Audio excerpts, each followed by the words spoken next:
ಆ ಒಂದು ಮುಖ ಮುಚ್ಕೊಳ್ಳೋದಕ್ಕಾದರೂ ರಾಜೀನಾಮೆ ಪಡೆಯಬೇಕಾಗತ್ತೆ. ಅಂಥ ಒಂದು ಪ್ರಯತ್ನಗಳು ವಿಪಕ್ಷಗಳಿಂದ ಕೂಡ ಆಗಬಹುದು, ಗೊತ್ತಿಲ್ಲ. ಹಾಗಾಗಿ ಸಿದ್ದುಗೆ ದಸರಾ ಮುಹೂರ್ತ ಫಿಕ್ಸ್ ಮಾಡಿದ್ದಾರಾ?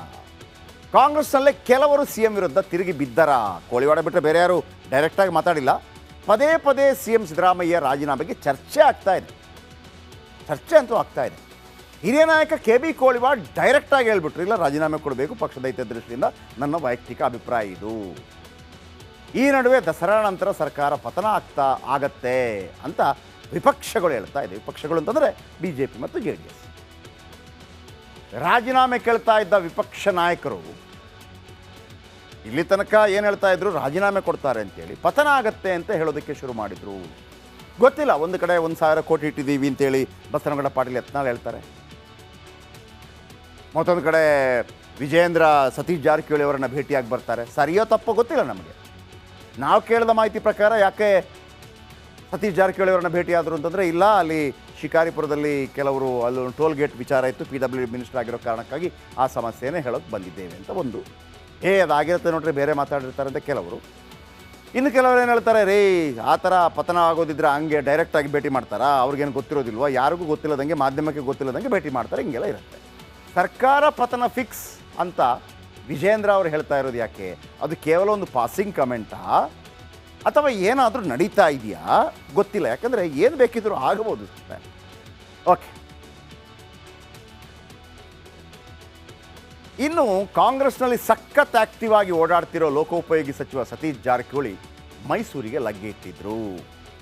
ಯಾವುದೇ ಸರ್ಕಾರಿ ಕಾರ್ಯಕ್ರಮ ಇರಲಿಲ್ಲ, ದಿನವಿಡೀ ಶಾಸಕರ ಭೇಟಿಗೆ ಮೀಸಲಿಟ್ಟಿದ್ರು. ಏನು ಸರ್ಕಾರಿ ಕಾರ್ಯಕ್ರಮ ಅಲ್ಲ, PWD ಮಿನಿಸ್ಟರ್ ಆಗಿ ಹೋಗಿದ್ದಲ್ಲ. ಮೊದಲು ಮೈಸೂರಿನ ನಗರ ಪಾಲಿಕೆ ಸದಸ್ಯ ಲೋಕೇಶ್ ಮನೆಗೆ ಭೇಟಿ ಕೊಟ್ಟರು. ಅಲ್ಲಿ ಗ್ರ್ಯಾಂಡ್ ವೆಲ್ಕಮ್ ಸಿಕ್ತು ನೋಡಿ. ನಂತರ ಸಚಿವ SC ಮಹದೇವಪ್ಪ ಮನೆಗೆ ಕೂಡ ತೆರಳಿದ್ರು. ಇಲ್ಲಿ SC ಮಹದೇವಪ್ಪ ಅಂತ ಹೇಳುವಾಗ ಇವರು STಗೆ ಬರ್ತಾರೆ, ಅವರು SCಗೆ ಬರ್ತಾರೆ. ಓಕೆ, ಇರಲಿ. ನಾನು ಯಾಕೆ ಅಂತಂದರೆ ಜಾತಿ ಸಮೀಕರಣ ಕೂಡ ಆಗ್ತಾ ಇದೆ, ನನಗದನ್ನು ಹೇಳುವಂಥ ಅಗತ್ಯ ಇರಲಿಲ್ಲ. ಬಟ್ ರಾಜಕೀಯ ದಾಳಗಳು ಹಂಗೆ ಇರುತ್ತಲ್ವ. ಆಮೇಲೆ SC ಮಹದೇವಪ್ಪ ಯಾರು? ಅವರು ಕೂಡ CM ಸಿದ್ದರಾಮಯ್ಯನವರ ಆಪ್ತ. ಸತೀಶ್ ಜಾರಕಿಹೊಳಿ ಯಾರು? CM ಸಿದ್ದರಾಮಯ್ಯನವರ ಆಪ್ತ.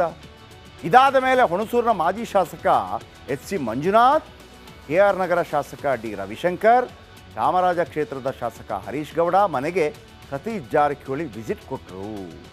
ಇದರ ಮಧ್ಯೆ ಮುಡಾ ಅಧ್ಯಕ್ಷ ಮರಿಗೌಡ ಜೊತೆ ಮಾತುಕತೆ ನಡೆಸಿದರು. ಈ ಮರಿಗೌಡ ಕೂಡ ಸಿದ್ದರಾಮಯ್ಯನವರ ಪರಮಾಪ್ತ. ಎಲ್ಲ ಸಿದ್ದರಾಮಯ್ಯನವರ ಪರಮಾಪ್ತರ ಜೊತೆ ಮಾತುಕತೆ ನಡೆಸಿದ್ದು ಸಾಕಷ್ಟು ಕುತೂಹಲ ಮೂಡಿಸಿದೆ ನೋಡಿ. ಏನಿದು ಸತೀಶ್ ಜಾರಕಿಹೊಳಿ ಅವರು ಮೈಸೂರಿಗೆ ಹೋಗಿರುವಂಥದ್ದು, ಅದು ಕೂಡ ತವರು ಕ್ಷೇತ್ರಕ್ಕೆ? ಏನೋ ಸ್ಕೆಚ್ ಆಗ್ತಾ ಇದ್ದಾರಾ? ನಾನು ನಿನ್ನೆ ಕೂಡ ಹೇಳಿದ್ದೆ, ಸತೀಶ್ ಜಾರಕಿಹೊಳಿ ತಾನು ಮುಖ್ಯಮಂತ್ರಿ ಆಗೋದಕ್ಕೆ ಪ್ರಯತ್ನ ಪಡ್ತಾ ಇದ್ದಾರಾ, ಶತಾಯಗತಾಯ ಸಿದ್ದರಾಮಯ್ಯನವರನ್ನು ಕೆಳಗಿಳಿಸಿದ್ರೆ ಆಗುವಂಥ ಪರಿಣಾಮವನ್ನು ಇಂಡೈರೆಕ್ಟಾಗಿ ಹೈಕಮಾಂಡ್ಗೆ ರವಾನಿಸ್ತಾ ಇದ್ದಾರಾ? ಕುತೂಹಲ ಕೆರಳಿಸಿದೆ ಸತೀಶ್ ಜಾರಕಿಹೊಳಿ ಅವರ ಜಾಲಿ ಟ್ರಿಪ್ ಅಲ್ಲ, ದಿಲ್ಲಿಯಿಂದ ಈಗ ಹಳ್ಳಿವರೆಗೂ ಸಾವುಕಾರ ರೌಂಡ್ಸ್ ದಿಲ್ಲಿಯಿಂದ ಶುರು ಮಾಡಿದ್ದಾರೆ. ಬೆಳಗಾವಿಯಲ್ಲಿ ತಮ್ಮದೇ ಕದರ ಹೊಂದಿದ್ದಾರೆ ಸಚಿವ, ಅದರಲ್ಲಿ ಎರಡು ಮಾತಿಲ್ಲ. ಹೈಕಮಾಂಡ್ ಮಟ್ಟದಲ್ಲೂ ಛಾಪು ಮೂಡಿಸುವ ಪ್ರಯತ್ನವನ್ನು ಮಾಡ್ತಾ ಇದ್ದಾರೆ. ಮೊದಲು ಬೆಂಗಳೂರಿನಲ್ಲಿ ದಲಿತ ನಾಯಕರ ರಹಸ್ಯ ಸಭೆಯನ್ನು ಮಾಡಿದರು.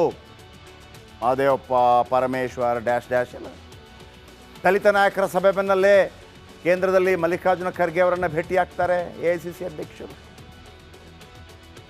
ಆಮೇಲೆ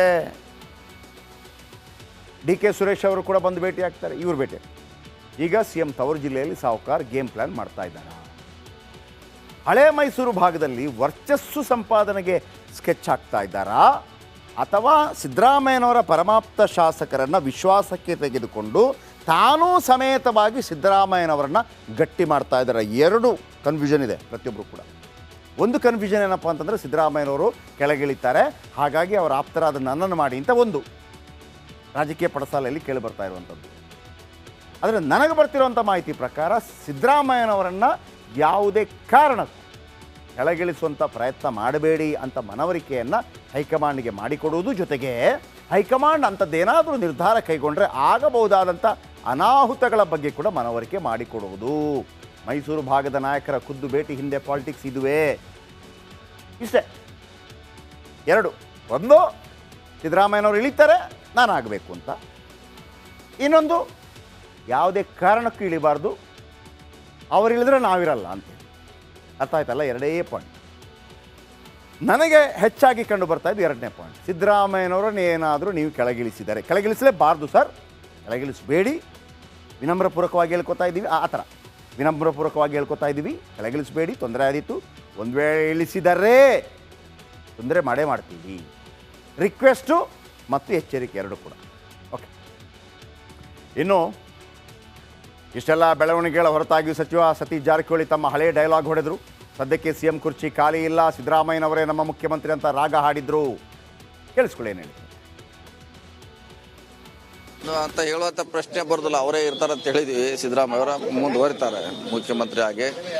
ಆ ಒಂದು ಮುಖ ಮುಚ್ಕೊಳ್ಳೋದಕ್ಕಾದರೂ ರಾಜೀನಾಮೆ ಪಡೆಯಬೇಕಾಗತ್ತೆ. ಅಂಥ ಒಂದು ಪ್ರಯತ್ನಗಳು ವಿಪಕ್ಷಗಳಿಂದ ಕೂಡ ಆಗಬಹುದು, ಗೊತ್ತಿಲ್ಲ. ಹಾಗಾಗಿ ಸಿದ್ದುಗೆ ದಸರಾ ಮುಹೂರ್ತ ಫಿಕ್ಸ್ ಮಾಡಿದ್ದಾರಾ? ಕಾಂಗ್ರೆಸ್ನಲ್ಲೇ ಕೆಲವರು ಸಿ ಎಂ ವಿರುದ್ಧ ತಿರುಗಿ ಬಿದ್ದರಾ? ಕೋಳಿವಾಡ ಬಿಟ್ಟರೆ ಬೇರೆ ಯಾರು ಡೈರೆಕ್ಟಾಗಿ ಮಾತಾಡಿಲ್ಲ. ಪದೇ ಪದೇ ಸಿ ಎಂ ಸಿದ್ದರಾಮಯ್ಯ ರಾಜೀನಾಮೆಗೆ ಚರ್ಚೆ ಆಗ್ತಾ ಇದೆ.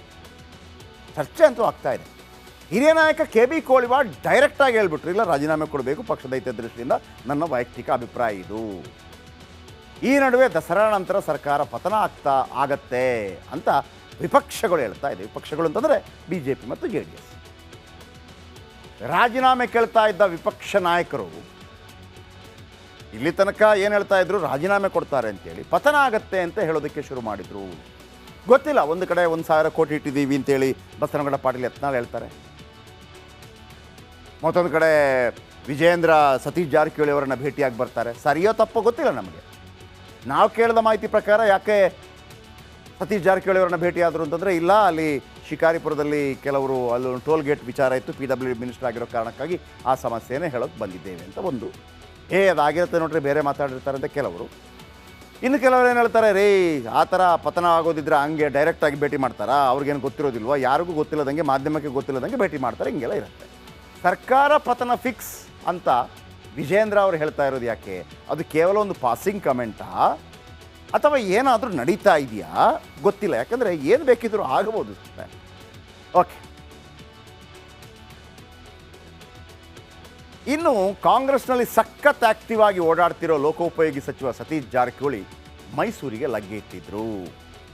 ಯಾವುದೇ ಸರ್ಕಾರಿ ಕಾರ್ಯಕ್ರಮ ಇರಲಿಲ್ಲ, ದಿನವಿಡೀ ಶಾಸಕರ ಭೇಟಿಗೆ ಮೀಸಲಿಟ್ಟಿದ್ರು. ಏನು ಸರ್ಕಾರಿ ಕಾರ್ಯಕ್ರಮ ಅಲ್ಲ, PWD ಮಿನಿಸ್ಟರ್ ಆಗಿ ಹೋಗಿದ್ದಲ್ಲ. ಮೊದಲು ಮೈಸೂರಿನ ನಗರ ಪಾಲಿಕೆ ಸದಸ್ಯ ಲೋಕೇಶ್ ಮನೆಗೆ ಭೇಟಿ ಕೊಟ್ಟರು. ಅಲ್ಲಿ ಗ್ರ್ಯಾಂಡ್ ವೆಲ್ಕಮ್ ಸಿಕ್ತು ನೋಡಿ. ನಂತರ ಸಚಿವ ಎಸ್ ಸಿ ಮಹದೇವಪ್ಪ ಮನೆಗೆ ಕೂಡ ತೆರಳಿದ್ರು. ಇಲ್ಲಿ ಎಸ್ ಸಿ ಮಹದೇವಪ್ಪ ಅಂತ ಹೇಳುವಾಗ ಇವರು ಎಸ್ಟಿಗೆ ಬರ್ತಾರೆ, ಅವರು ಎಸ್ಸಿಗೆ ಬರ್ತಾರೆ. ಓಕೆ, ಇರಲಿ. ನಾನು ಯಾಕೆ ಅಂತಂದರೆ ಜಾತಿ ಸಮೀಕರಣ ಕೂಡ ಆಗ್ತಾ ಇದೆ, ನನಗದನ್ನು ಹೇಳುವಂಥ ಅಗತ್ಯ ಇರಲಿಲ್ಲ. ಬಟ್ ರಾಜಕೀಯ ದಾಳಗಳು ಹಂಗೆ ಇರುತ್ತಲ್ವ. ಆಮೇಲೆ ಎಸ್ ಸಿ ಮಹದೇವಪ್ಪ ಯಾರು? ಅವರು ಕೂಡ ಸಿ ಎಂ ಸಿದ್ದರಾಮಯ್ಯನವರ ಆಪ್ತ. ಸತೀಶ್ ಜಾರಕಿಹೊಳಿ ಯಾರು? ಸಿ ಎಂ ಸಿದ್ದರಾಮಯ್ಯನವರ ಆಪ್ತ. ಇದಾದ ಮೇಲೆ ಹುಣಸೂರಿನ ಮಾಜಿ ಶಾಸಕ ಎಚ್ ಸಿ ಮಂಜುನಾಥ್, KR ನಗರ ಶಾಸಕ ಡಿ ರವಿಶಂಕರ್, ಚಾಮರಾಜ ಕ್ಷೇತ್ರದ ಶಾಸಕ ಹರೀಶ್ ಗೌಡ ಮನೆಗೆ ಸತೀಶ್ ಜಾರಕಿಹೊಳಿ ವಿಸಿಟ್ ಕೊಟ್ಟರು. ಇದರ ಮಧ್ಯೆ ಮುಡಾ ಅಧ್ಯಕ್ಷ ಮರಿಗೌಡ ಜೊತೆ ಮಾತುಕತೆ ನಡೆಸಿದರು. ಈ ಮರಿಗೌಡ ಕೂಡ ಸಿದ್ದರಾಮಯ್ಯನವರ ಪರಮಾಪ್ತ. ಎಲ್ಲ ಸಿದ್ದರಾಮಯ್ಯನವರ ಪರಮಾಪ್ತರ ಜೊತೆ ಮಾತುಕತೆ ನಡೆಸಿದ್ದು ಸಾಕಷ್ಟು ಕುತೂಹಲ ಮೂಡಿಸಿದೆ ನೋಡಿ. ಏನಿದು ಸತೀಶ್ ಜಾರಕಿಹೊಳಿ ಅವರು ಮೈಸೂರಿಗೆ ಹೋಗಿರುವಂಥದ್ದು, ಅದು ಕೂಡ ತವರು ಕ್ಷೇತ್ರಕ್ಕೆ ಏನಾದ್ರು ಸ್ಕೆಚ್ ಆಗ್ತಾ ಇದ್ದಾರಾ? ನಾನು ನಿನ್ನೆ ಕೂಡ ಹೇಳಿದ್ದೆ, ಸತೀಶ್ ಜಾರಕಿಹೊಳಿ ತಾನು ಮುಖ್ಯಮಂತ್ರಿ ಆಗೋದಕ್ಕೆ ಪ್ರಯತ್ನ ಪಡ್ತಾ ಇದ್ದಾರಾ, ಶತಾಯಗತಾಯ ಸಿದ್ದರಾಮಯ್ಯನವರನ್ನು ಕೆಳಗಿಳಿಸಿದ್ರೆ ಆಗುವಂಥ ಪರಿಣಾಮವನ್ನು ಇಂಡೈರೆಕ್ಟಾಗಿ ಹೈಕಮಾಂಡ್ಗೆ ರವಾನಿಸ್ತಾ ಇದ್ದಾರಾ? ಕುತೂಹಲ ಕೆರಳಿಸಿದೆ ಸತೀಶ್ ಜಾರಕಿಹೊಳಿ ಅವರ ಜಾಲಿ ಟ್ರಿಪ್ ಅಲ್ಲ, ದಿಲ್ಲಿಯಿಂದ ಈಗ ಹಳ್ಳಿವರೆಗೂ ಸಾಹುಕಾರ ರೌಂಡ್ಸ್ ದಿಲ್ಲಿಯಿಂದ ಶುರು ಮಾಡಿದ್ದಾರೆ. ಬೆಳಗಾವಿಯಲ್ಲಿ ತಮ್ಮದೇ ಕದರ ಹೊಂದಿದ್ದಾರೆ ಸಚಿವ, ಅದರಲ್ಲಿ ಎರಡು ಮಾತಿಲ್ಲ. ಹೈಕಮಾಂಡ್ ಮಟ್ಟದಲ್ಲೂ ಛಾಪು ಮೂಡಿಸುವ ಪ್ರಯತ್ನವನ್ನು ಮಾಡ್ತಾ ಇದ್ದಾರೆ. ಮೊದಲು ಬೆಂಗಳೂರಿನಲ್ಲಿ ದಲಿತ ನಾಯಕರ ರಹಸ್ಯ ಸಭೆಯನ್ನು ಮಾಡಿದರು. ಮಹದೇವಪ್ಪ, ಪರಮೇಶ್ವರ್ ಡ್ಯಾಶ್ ಎಲ್ಲ ದಲಿತ ನಾಯಕರ ಸಭೆ ಬೆನ್ನಲ್ಲೇ ಕೇಂದ್ರದಲ್ಲಿ ಮಲ್ಲಿಕಾರ್ಜುನ ಖರ್ಗೆ ಅವರನ್ನು ಭೇಟಿಯಾಗ್ತಾರೆ AICC ಅಧ್ಯಕ್ಷರು. ಆಮೇಲೆ